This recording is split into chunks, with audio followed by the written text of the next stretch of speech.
han dejado para evitar tener que andar gritando en exceso.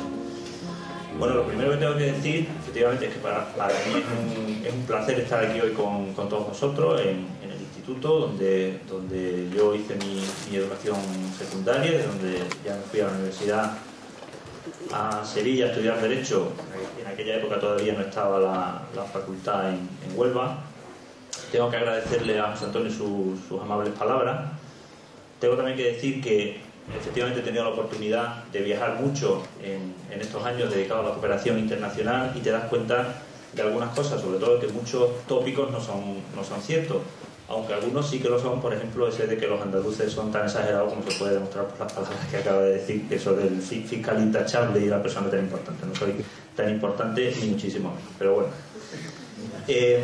Lo que quería hacer en este tiempo es, como dice un amigo mío, un fiscal belga, intentar dar una conferencia de manera que los que estáis atendiendo no os quedéis dormidos y los que ya estáis dormidos no os despierten. Vamos a intentar llevarlo en un término homogéneo, para intentar que sea lo más ameno posible para todos. Se me ocurría que hay claramente dos ámbitos, dos aspectos de los que tengo que tratar.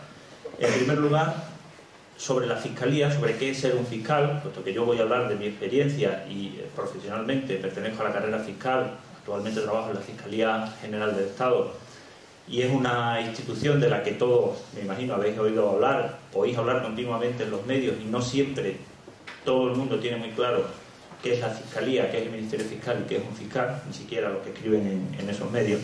Y después daremos el salto a contaros concretamente qué ámbito, dentro de las muchas actividades que hace la Fiscalía, es en el que me centro yo fundamentalmente, que es la cooperación internacional. Y ahí veremos un poquito qué es lo que está haciendo España a través de qué es lo que está haciendo la Fiscalía en el ámbito de la cooperación internacional. En el ámbito de la cooperación internacional, que tiene, y os lo anuncio ya, dos grandes áreas. Por un lado, el ayudar a otros estados y a otras instituciones, es lo que llamamos cooperación al desarrollo. Para verlo gráficamente, es como si España y las instituciones judiciales, en este caso la Fiscalía, tiende la mano para intentar subir a nuestro nivel y para intentar ayudar a otros países, y por otro lado lo que llamamos el auxilio judicial, que es simplemente cómo interrelacionamos cuando perseguimos el delito, cuando perseguimos a los delincuentes con otros estados que no necesariamente están peor que nosotros, sino que incluso muchas veces están en mejor situación que nosotros. Tenemos que hacer ese tipo de interacción con Estados Unidos, con Inglaterra, con Alemania, con todos los estados, por ejemplo, de la Unión Europea. Pero os decía que primero vamos a ver brevemente qué es la Fiscalía, a qué se dedica. Este es el edificio central de la Fiscalía, que está en el Paseo de la Castellana. Si alguna vez pasáis por Madrid, tenéis ganas de verlo, me llamáis con tiempo y os lo podré enseñar. Hasta hace bien poco tenía ahí el despacho, ahora nos han mandado a otro sitio, pero bueno. Se le llama Ministerio Público, se le llama Ministerio Fiscal. Hay quien dice que es tan poco conocido lo que hay que llamar el Ministerio Fiscal, porque no está claro a qué se dedique y cuáles son sus principios de actuación. En realidad es todo exactamente lo mismo, y de esto es de lo que oís hablar cuando miráis las noticias, cuando oís la radio, cuando ponéis la televisión. Aquí voy a empezar brevemente por lo que llamamos una delimitación negativa del concepto. Vamos a decir qué es lo que no es un fiscal. Y un fiscal no es un señor con la cabeza medio perdida que se dedica a meter a gente en la cárcel con el dedo tieso, acusando a unos y a otros para satisfacer alguna especie de venganza personal. Esto, que puede parecer una tontería aclararlo, si veis determinadas películas americanas no está tan claro. Normalmente ahí hay una persona falsamente acusada, que todos sabemos desde el principio que es el bueno, que hay un abogado que le intenta salvar y hay un fiscal que efectivamente un poco con la cabeza perdida intenta meterlo en la cárcel. Esto obviamente no es más que una exageración de algunas películas, y verdaderamente no tiene mucho que ver con la realidad.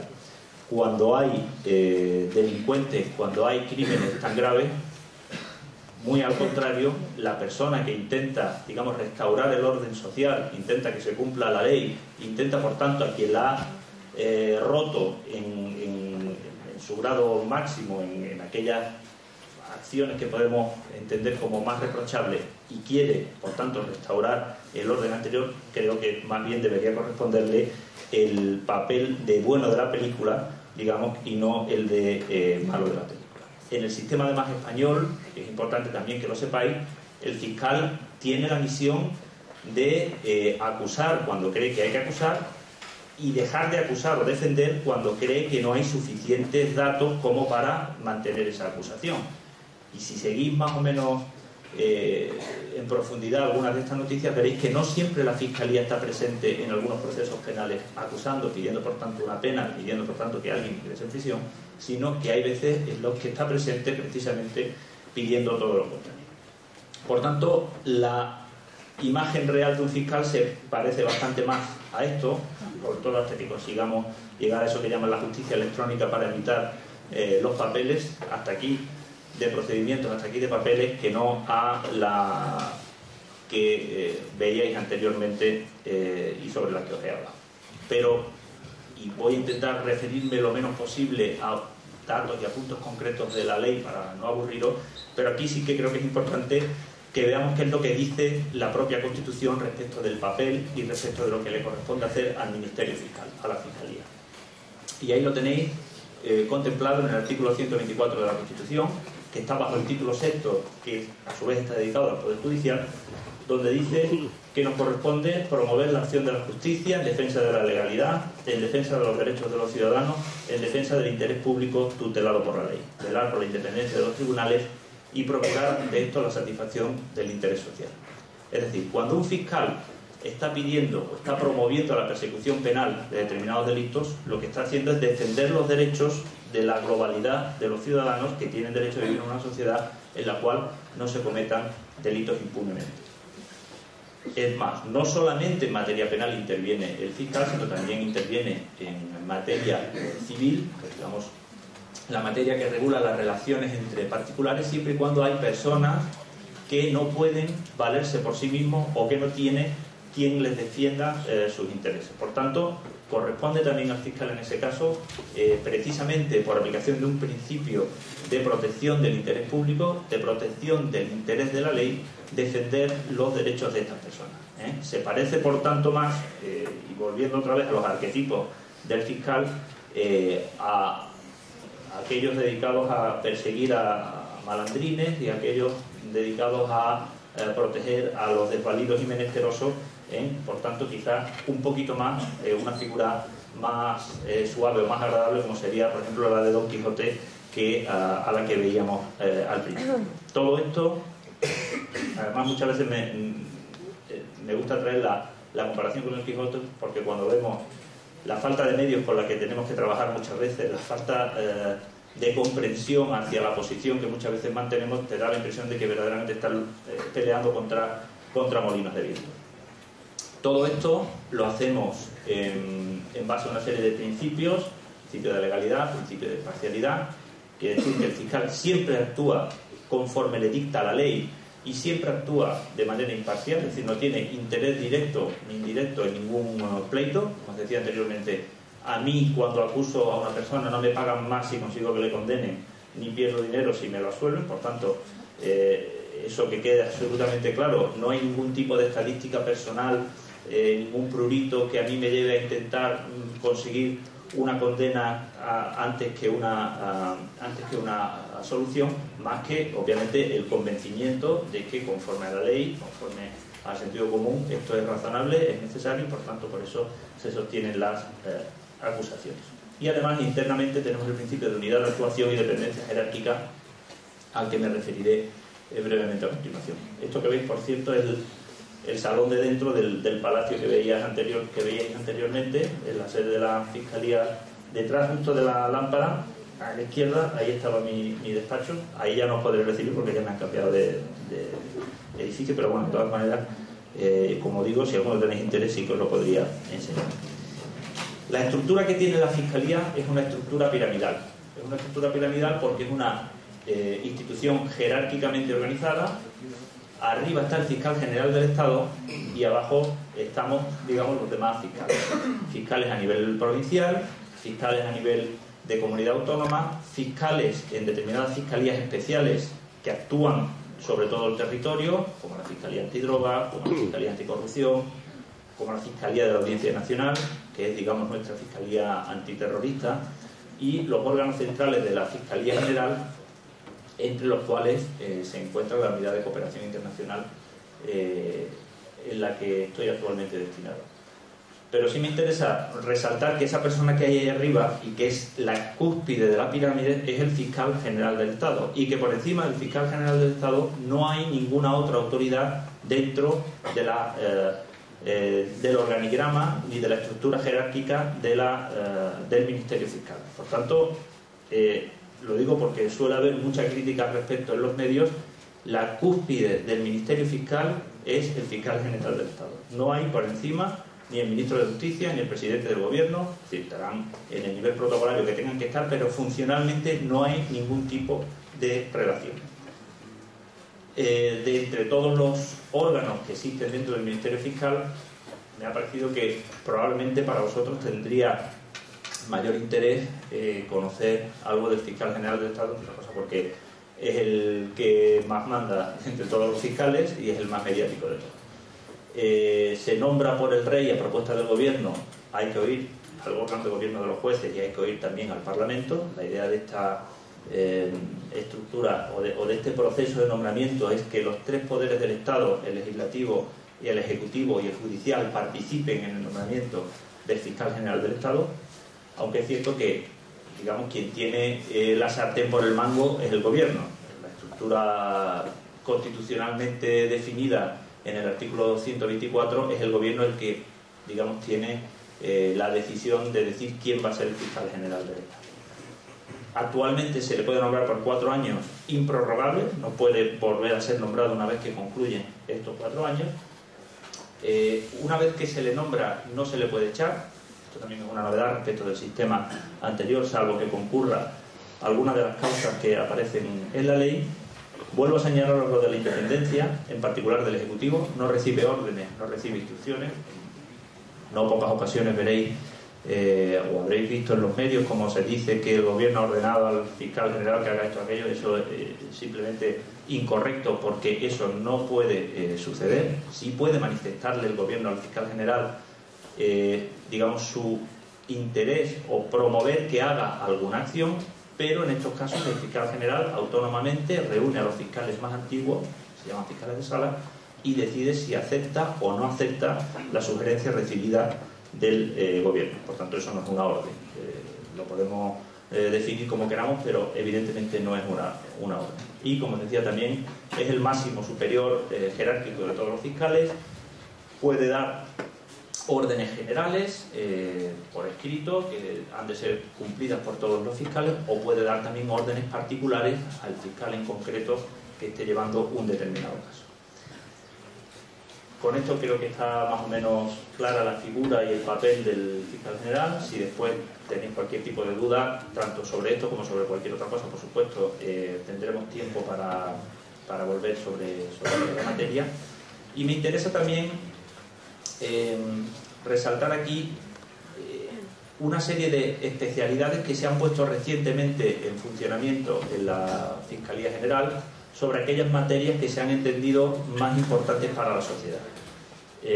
Sobre la violencia sobre la mujer, me comentan que estuvo aquí no hace mucho mi compañera Adela García Barreiro de la Fiscalía de Huelva, hablando precisamente sobre esta materia. Pues a nivel nacional, en Madrid, en la Fiscalía General del Estado, hay una fiscal de sala que coordina la acción de todos los fiscales contra la violencia sobre la mujer de toda España. Lo mismo en materia de medio ambiente y urbanismo, en materia de menores, en materia de siniestralidad laboral, accidentes de trabajo, en materia de extranjería, en materia de seguridad vial, lo relacionado con la seguridad en el tráfico rodado, sobre delincuencia informática, sobre ciberdelincuencia también. Recientemente se ha creado una unidad especializada. Y por último, cooperación internacional, creada autónomamente hace un año o así, y en la que estoy integrado junto con otros dos compañeros, la fiscal de sala, que es la jefe de la unidad, y otra compañera y yo mismo. Por tanto, una vez que os he, obviamente muy sucintamente y de una manera muy esquemática, dicho algunas cosas acerca del Ministerio Fiscal y de la labor que realizamos. Precisamente al hilo de la existencia de la Unidad de Cooperación Internacional, creo que es procedente ya dar el salto a la segunda parte de la exposición, que precisamente se refiere a cómo llevamos a cabo las labores en el ámbito internacional. En el ámbito internacional, que es un ámbito muy bonito para quien le guste, supongo que a quien no le guste no le parecerá tan bonito, a mí desde luego me gusta. Es un ámbito muy curioso donde se ven pues cosas muy peculiares. Digamos, no es como otros ámbitos jurídicos en los que todo, digamos, está más establecido, está más formalizado desde hace mucho tiempo. Es un ámbito que crece y varía día a día. Y yo siempre recuerdo las palabras de un diplomático inglés, Lord Macartney, a quien el rey Jorge III en el año 1793 le mandó como jefe de una embajada al Imperio Chino. En 1793 prácticamente era de los primeros contactos que el Imperio Chino tenía con occidentales. La embajada fue un auténtico desastre, no sirvió para nada, los chinos se ofendieron, pensaban que prácticamente se les había faltado el respeto al embajador, pero fue muy útil porque los ingleses, que otra cosa no, pero son muy organizados y las cosas las planifican muy bien, llevaban un montón de científicos, un montón de políticos, un montón de diplomáticos que fueron cuidadosamente anotando, digamos, todas las circunstancias que sucedieron a lo largo del viaje, tanto a la ida como a la vuelta, y por tanto es un documento muy interesante. Pues a la vuelta, después de aquella catástrofe o aquel desastre de embajada, Lord Macartney dijo pues una gran verdad. Dijo que desde su punto de vista la cooperación internacional sería muy fácil si no fuera por los extranjeros. Y ese es el verdadero problema, que la cooperación internacional consiste en trabajar y verte con gente que, para empezar, normalmente no van a tener ni siquiera tu mismo idioma, que no tienen tu misma cultura, que no tienen tu misma manera de reaccionar ante situaciones idénticas, precisamente porque vienen de culturas distintas, y por tanto hay que ir siempre afinando y hay que ir mejorando poco a poco todas las cosas que se van haciendo para intentar no ofender a nadie, para intentar conseguir la máxima eficacia, y es algo que día a día, como digo, vamos viendo a lo largo del trabajo diario que realizamos en esta materia. Además de que el mundo está lleno de extranjeros, que es un gran hándicap, el mundo además es muy grande, por lo cual todo esto que os comento se multiplica exponencialmente por el número de estados existentes, por el número de culturas, por el número también, incluso, como veremos a continuación, de organizaciones que se dedican a intentar mejorar la cooperación. Los ámbitos fundamentales en los que nos movemos son Naciones Unidas, que digamos es el ámbito más global, que tenemos, lo más parecido a un ámbito mundial, aunque también es cierto que no todos los estados están en Naciones Unidas, pero prácticamente todos.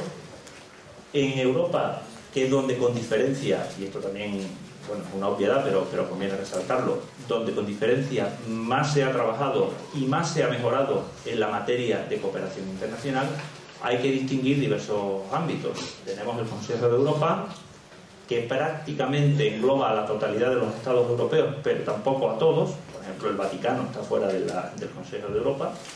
O la Unión Europea, que ha conseguido unos niveles de integración muchísimo más fuertes que todos los demás miembros del Consejo de Europa, pero que tampoco es toda Europa. Como sabéis, son 27 miembros, ahora lo veremos un poco más en detalle. Pronto, el 1 de julio del 2013, si no recuerdo mal, ingresará el 28º Estado miembro, será Croacia. Se va ampliando poco a poco, pero aún así no llega a los 50 y tantos miembros que tiene el Consejo de Europa. Estamos hablando de 27, 28, y con suerte, si entran los demás países candidatos de los Balcanes, quizás estemos en 30, 30 y poco, y dentro de unos cuantos años. Y el último ámbito que a nosotros nos interesa resaltar es el ámbito iberoamericano. Obviamente, incluso en nuestro trabajo diario, las relaciones con Iberoamérica son muy fuertes.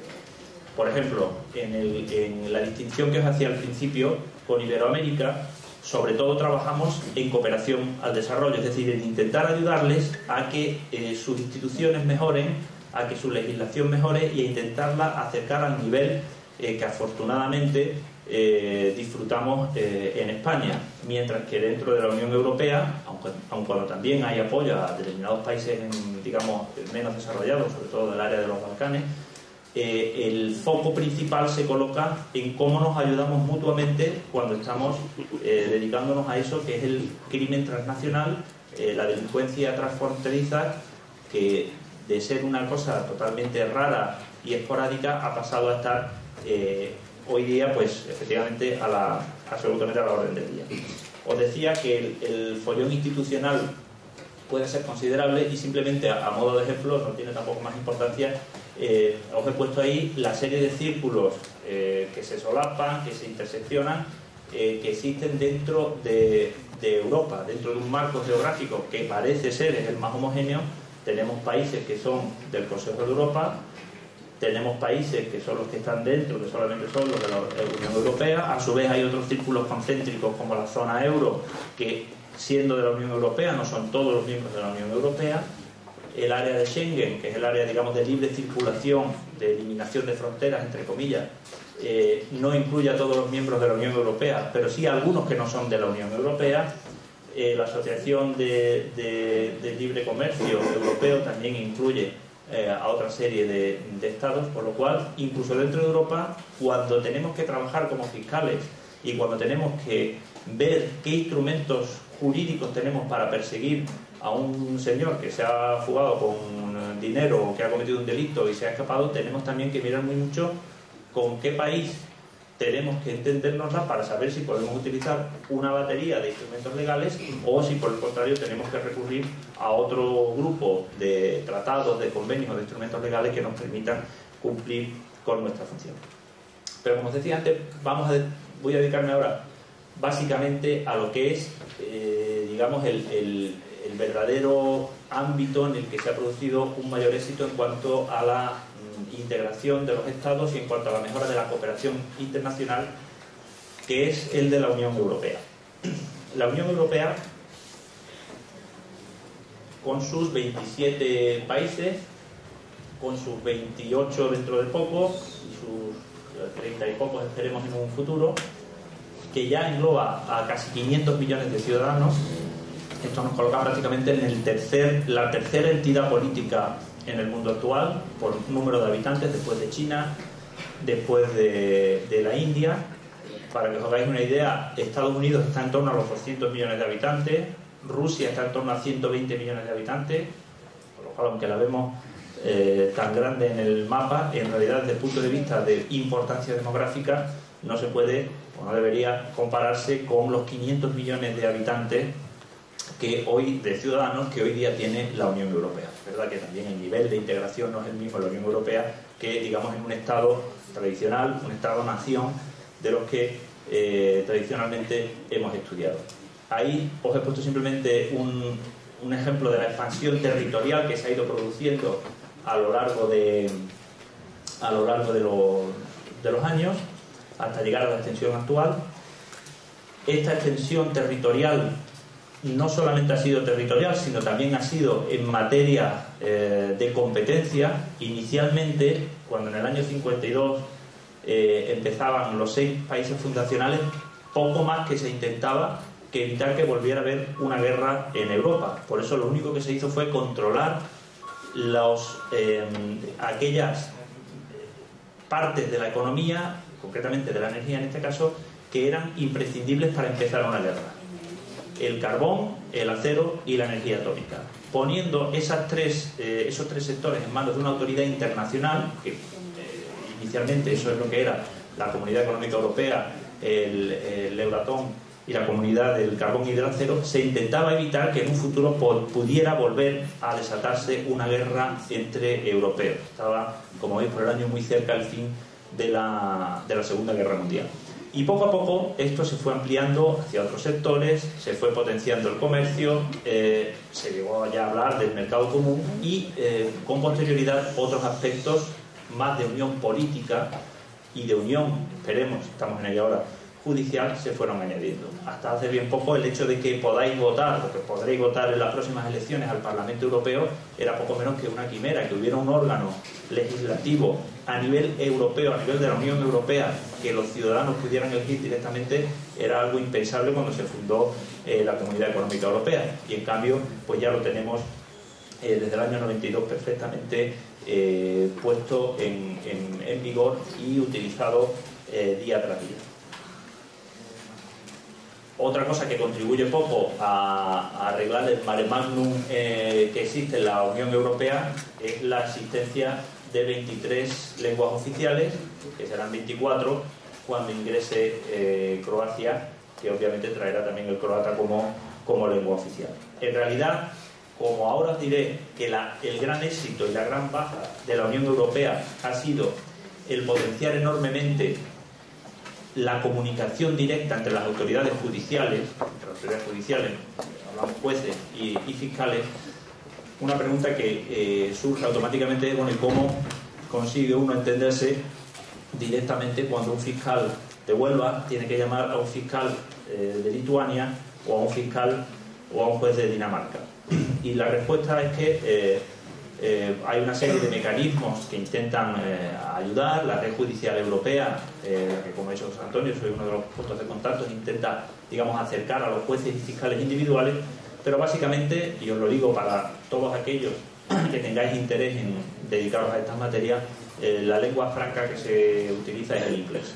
Hay 3 lenguas de trabajo dentro de la Unión Europea: el inglés, el francés y el alemán. Hombre, si no domináis el inglés, las otras 2 evidentemente son positivas y las otras 2 os van a ayudar también, pero básicamente todo se va a realizar en inglés. Algún problema en alguna ocasión hemos tenido cuando hemos intentado evitar que, y ahora con la crisis económica se está viendo, organizar reuniones internacionales con interpretación a más de una lengua suele ser costosísimo.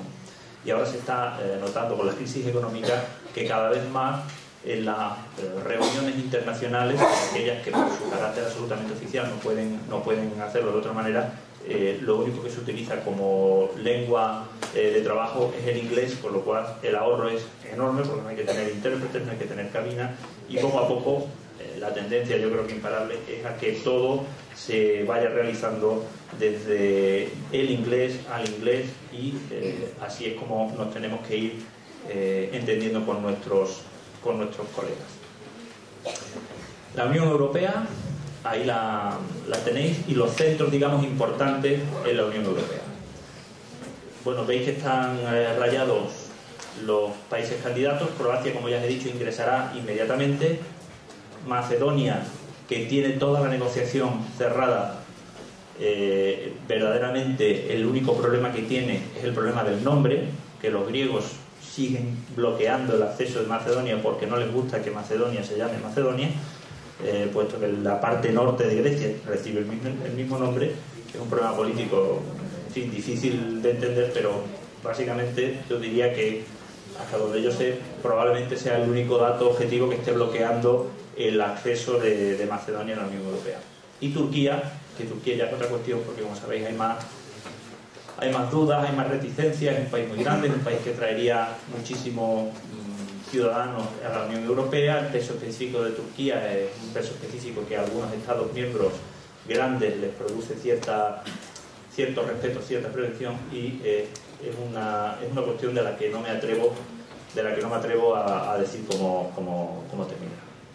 Pero lo que me interesaba aquí destacar es cómo poco a poco la Unión Europea, ya digo, poco a poco, y tampoco hay que sacar esto de contexto, va cada vez más integrándose y pareciéndose un poco más a la idea que tenemos de un Estado tradicional. La Unión Europea ya tiene un centro ejecutivo, un centro donde reside el gobierno, que es Bruselas. Tiene también un centro, entre comillas, judicial, aunque no todavía en materia penal, por lo menos no suficientemente desarrollado en materia penal, pero un centro judicial, que es Luxemburgo. Esa es la sede del Tribunal de Justicia de la Unión Europea. Tiene también un centro, digamos, financiero, claro, como es en Frankfurt, donde está la sede del Banco Central Europeo. al margen de que, y esto todos lo sabéis perfectamente, tiene desde hace mucho tiempo reconocido un centro cultural, que es el de Bollullo del Condado, pero este ya lo conocéis, por tanto vamos a pasar a otras materias más jurídicas. Pero bueno, que sepáis que poco a poco intentamos exportar también la figura de Bollullo a las instituciones europeas, por lo menos los que venimos de aquí. Lo que se está consiguiendo, lo que se va consiguiendo es que esto, que es un mapa físico de Europa, se parezca cada vez más a un mapa de la Unión Europea, es decir, un mapa en el que han desaparecido las fronteras. Y esto es una realidad también impensable hace no poco tiempo, pero que todos vosotros supongo que ya habréis podido disfrutar. Si ahora tomáis un coche, no es ya que podáis ir a Portugal, donde dentro de lo que cabe resulta razonable que hubieran existido en cualquier caso determinados acuerdos para facilitar el paso de frontera.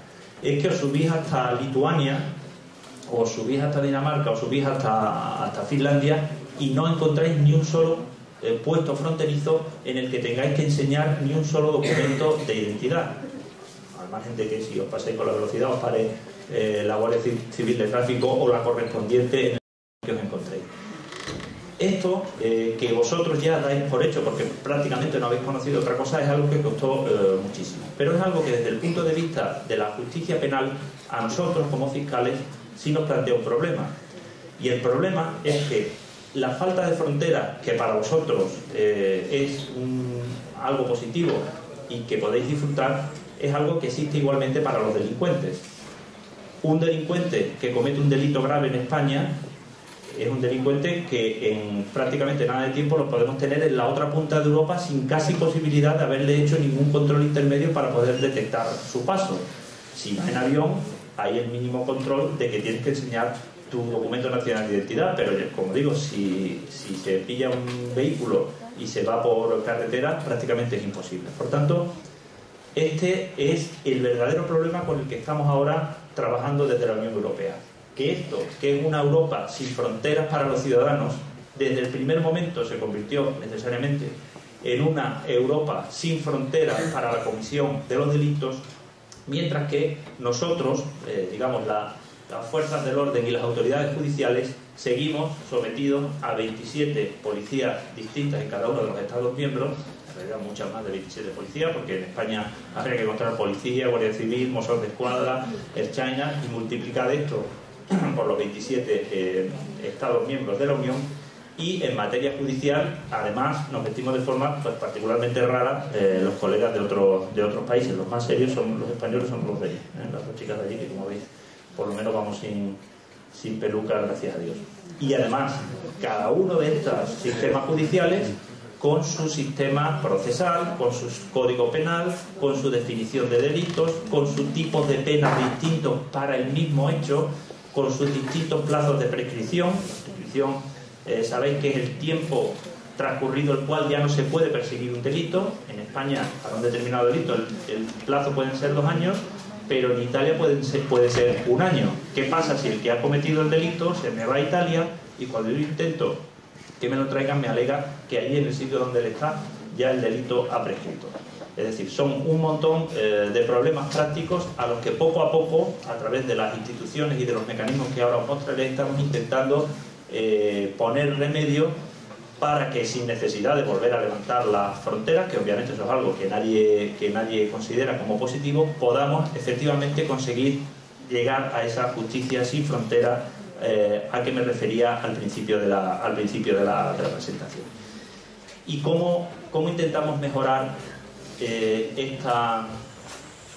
esta persecución de los delincuentes? Pues, por ejemplo, mejorando la cooperación policial, algo que no me corresponde directamente, pero sí a los mecanismos de cooperación policial, a los mecanismos de cooperación entre los ministerios del Interior.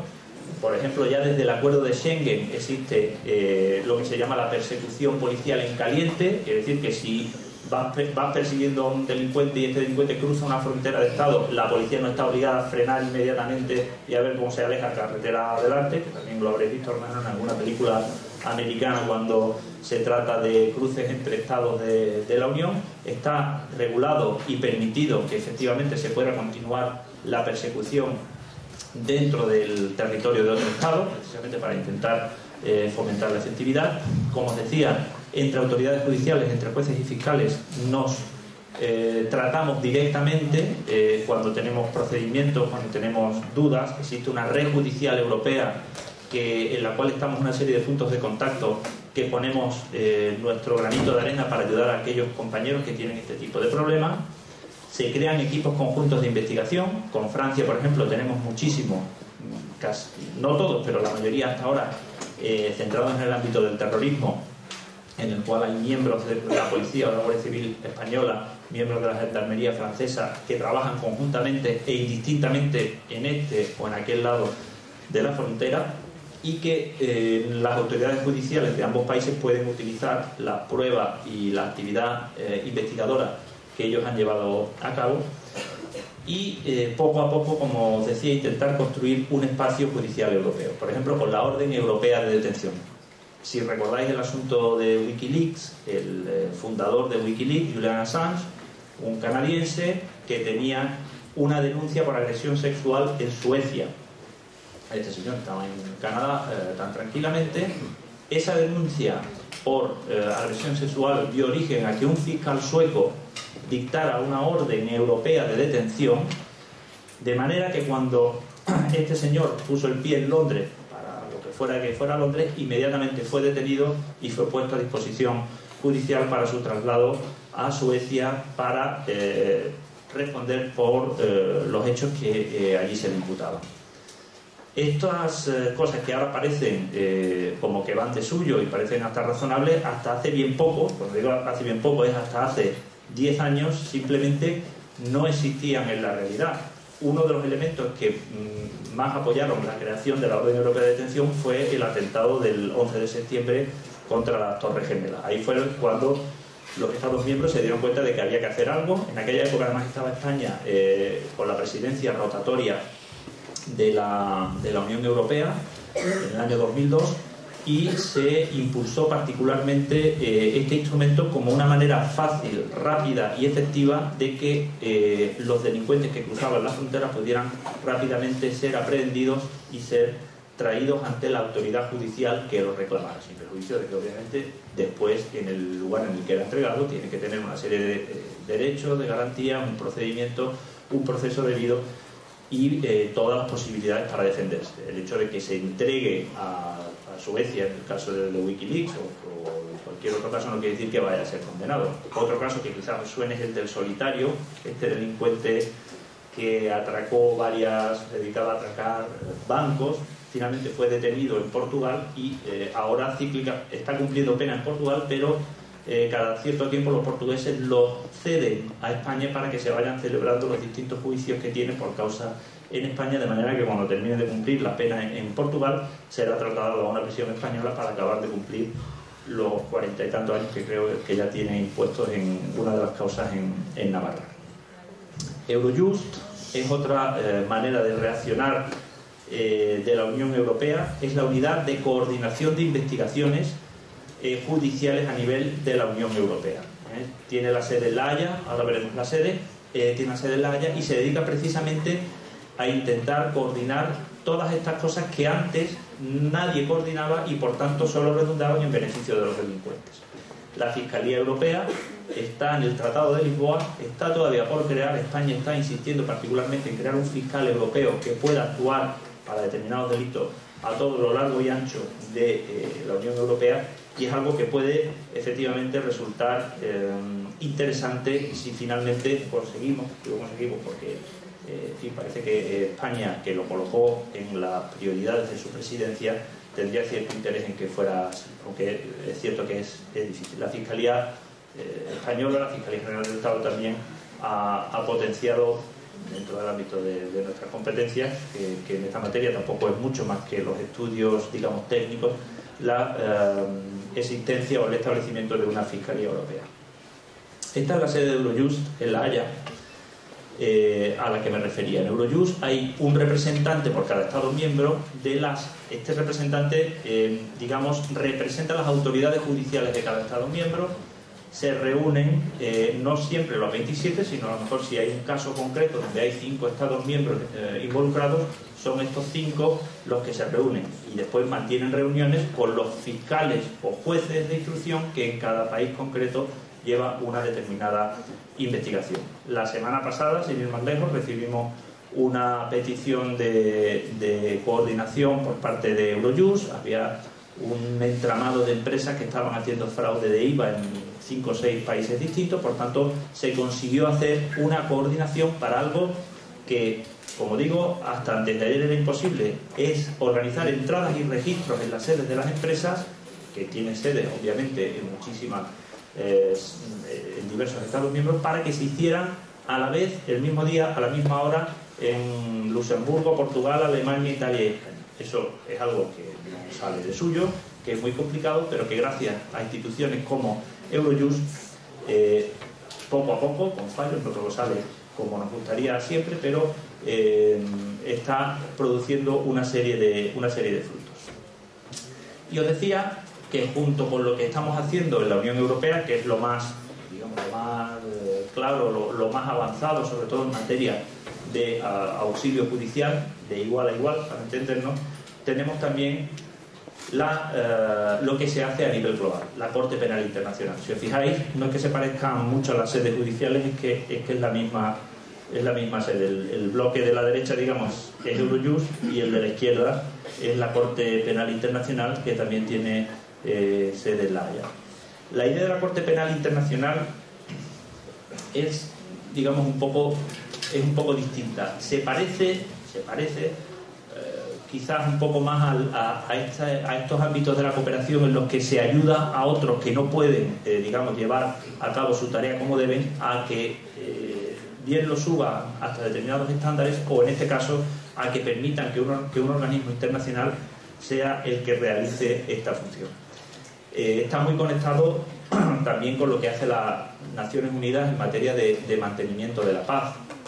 Sabéis que los cascos azules de Naciones Unidas están presentes en muchísimos lugares del mundo donde hay conflicto, bien latente o bien claramente abierto, y en el que es necesario intervenir porque básicamente, digamos, no hay un Estado, o sea, que lo veáis en el mapa, no hay un Estado que pueda mantener el orden y que pueda, digamos, garantizar los derechos humanos mínimos a su población. En estas situaciones excepcionales, Naciones Unidas interviene, no la Corte Penal Internacional, pero Naciones Unidas, pero no es raro que a raíz de esta intervención surja, digamos, la posibilidad de intervención de la Corte Penal Internacional. La Corte Penal Internacional tiene jurisdicción para determinados delitos, los más graves, delitos de genocidio, delitos contra la paz, delitos contra la humanidad, y actúa siempre en aquellos casos en los que no hay un Estado parte que pueda actuar debidamente.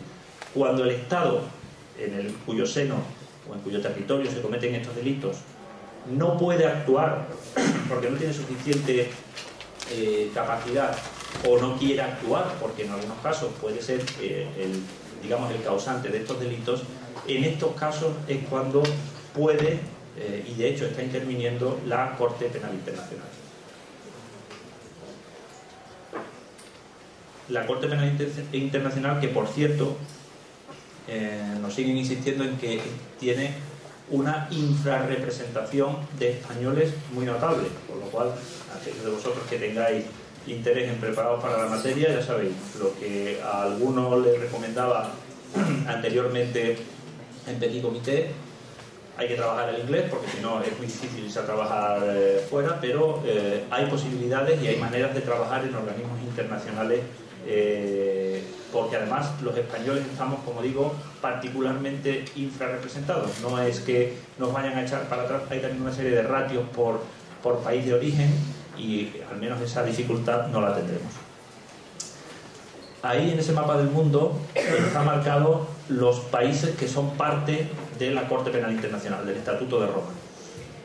Hay algunos que son parte, digamos, plenamente, que son los que están en azul oscuro, otros que no lo han firmado, o que habiéndolo firmado lo han retirado, como es el caso de Estados Unidos, otros que lo han firmado, como es el caso de Rusia, pero no lo han ratificado, con lo cual en estos casos en los que no hay, digamos, color azul oscuro, es más difícil, aunque no imposible, que intervenga la Corte Penal Internacional. Por ejemplo, Libia es uno de los países que ni lo había firmado ni lo había ratificado, pero sin embargo interviene porque el Consejo de Seguridad de Naciones Unidas ha pedido expresamente que se intervenga, en el caso que supongo que conoceréis de Gaddafi. Actualmente, como veis, por eso decía al principio que la actividad de la Corte Penal Internacional se parece más, entre comillas, a la cooperación al desarrollo que a la cooperación entre iguales, porque casi toda la actuación de la Corte Penal Internacional está centrada en lo que llamaríamos el tercer mundo, fundamentalmente en África. Todas las situaciones en las que hay abiertas causas en la Corte Penal Internacional son Uganda, la República Centroafricana, el Congo, y creo que en el Congo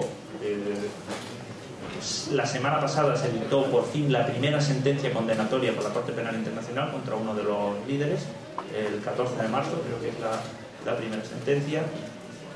En el caso de Libia y en el caso de Darfur en Sudán hay causa abierta porque el Consejo de Seguridad de Naciones Unidas así se lo pidió a la Corte, y en Kenia o Costa de Marfil de motu propio, digamos de oficio, la Fiscalía de la Corte Penal Internacional fue la que decidió abrir una causa. Y existen también en verde, están marcados en Honduras, Colombia, Afganistán, Georgia, Corea, Guinea. Se trata de una serie de lo que llaman investigaciones preliminares. Todavía no está claro si se va a poder abrir una causa penal contra alguna persona, pero la Corte, la Fiscalía de la Corte, está investigando para ver si efectivamente hay suficientes elementos como para llevar a cabo esta tarea. Pues básicamente esto es lo que quería comentaros respecto de la actuación que hacemos a nivel internacional. Un poeta que citamos mucho cuando hablamos en la materia de cooperación es a Machado, porque efectivamente estamos haciendo camino todos los días. No tenemos estructuras claramente establecidas que nos permitan funcionar, que nos permitan tirar de jurisprudencia reconocida de años atrás, sino que casi estamos inventando un poco el derecho a medida que estamos empezando a trabajar. Por eso os decía que Antonio Machado era una de las personas o uno de los poetas que normalmente y concretamente en algunos seminarios internacionales que hemos organizado sobre la Fiscalía Europea ha sido citado más profusamente.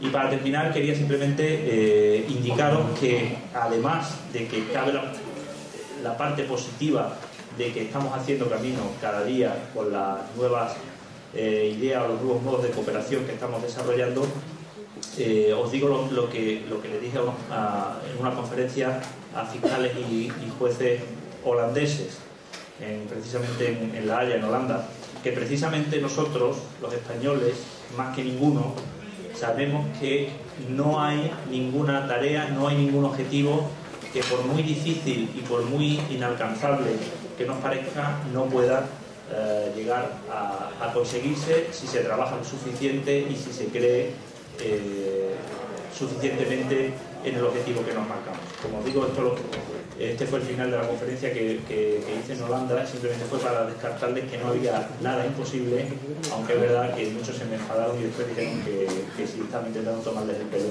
por lo de la Copa del Mundo. Bueno, pues yo creo que con esto tenéis una idea general, necesariamente general, porque no tenemos tiempo para entrar en más detalle sobre lo que hace un fiscal y sobre lo que hace un fiscal en cooperación internacional, que es digamos, la parte más llamativa o la parte que creo que podría haber resultado de más interés para todos nosotros. Y, por supuesto, si hay cualquier punto, cualquier materia que no haya quedado suficientemente clara, tanto de lo que habéis visto en la presentación como de cualquier otra cosa relacionada bien con la fiscalía, bien con la cooperación internacional, que queráis que ataquemos ahora en el turno de preguntas, pues estoy a vuestra disposición. Y muchas gracias por la atención, y por lo que veo pocos se han quedado dormidos, de modo que creo que por lo menos eso ha sido posible. Muchísimas gracias.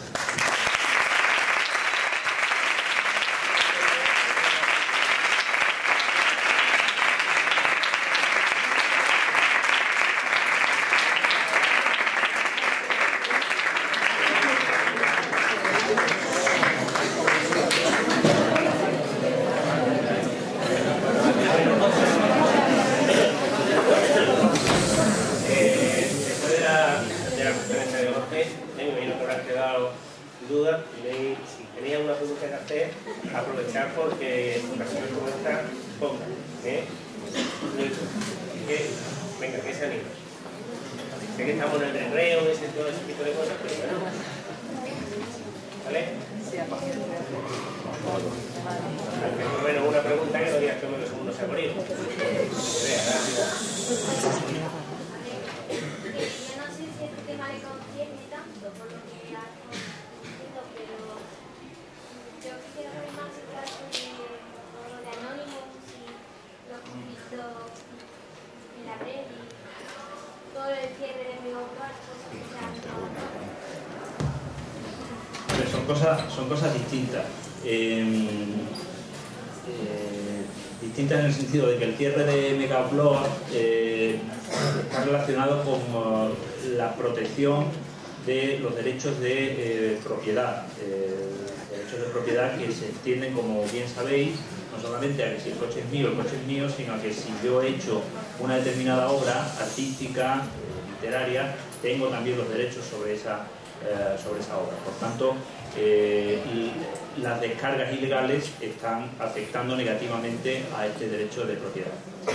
Eso es una cuestión que además en España está regulada de una determinada manera y existe, de momento, salvo que hayan cambiado la última semana, que creo que no, instrucciones de la Fiscalía General del Estado muy precisas respecto de qué conductas deben ser criminalizadas y qué conductas no deben ser criminalizadas. Hay mucha presión de determinados sectores para que, digamos, la reacción en España penal sea más dura de la que es.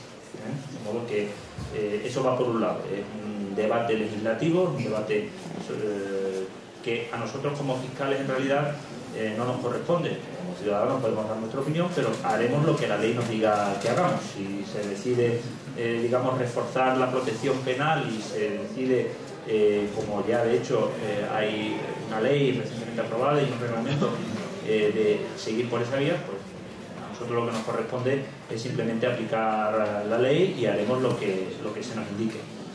Otra cosa distinta es que como modo de reaccionar o como modo de manifestar su discrepancia sobre determinadas políticas, hay grupos de personas que realizan determinadas actividades.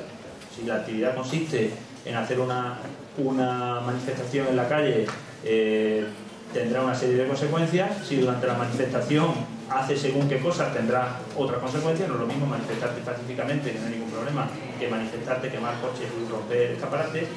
Y a otro nivel es el modo en el que, según yo entiendo, porque no es mi especialidad, el grupo o el colectivo que se autodenomina Anonymous, que tampoco está claro quiénes son, ni cuántos son, ni si es una franquicia en la que cualquiera está autorizado a hacer cualquier cosa y decir que forma parte de Anonymous, pueda realizar hackeando, bloqueando determinadas redes o determinadas páginas web, que a su vez pueden llevar las consecuencias penales derivadas de esa actividad, que es una actividad obviamente ilícita y que no está amparada por el derecho. Que una persona sin autorización del titular de la página entre, bloquee, altere o realice cualquiera operaciones en la misma, obviamente hay que perseguirla. O sea, que seamos capaces de hacerla o no. Recientemente creo, y aunque los tengo en la planta de arriba mía, los de la unidad de cibercrimen, creo que se ha coordinado desde la unidad de cibercrimen de la Fiscalía General del Estado una operación policial para identificar algunos de estos hackers. Esto, como te digo, no se enmarca más que en la reacción normal que tienen que tener los poderes públicos frente a determinadas reacciones que no respetan, digamos, las vías o los cauces normales de expresar la protesta o la discrepancia, que por otra parte, como tal discrepancia, es absolutamente lícita y simplemente consiste en expresar las razones por las que uno está o deja de estar de acuerdo con determinadas materias y con determinada regulación de determinadas materias, hasta el punto de llevarlas al ámbito del derecho penal. Un poco más puedo decir por lo que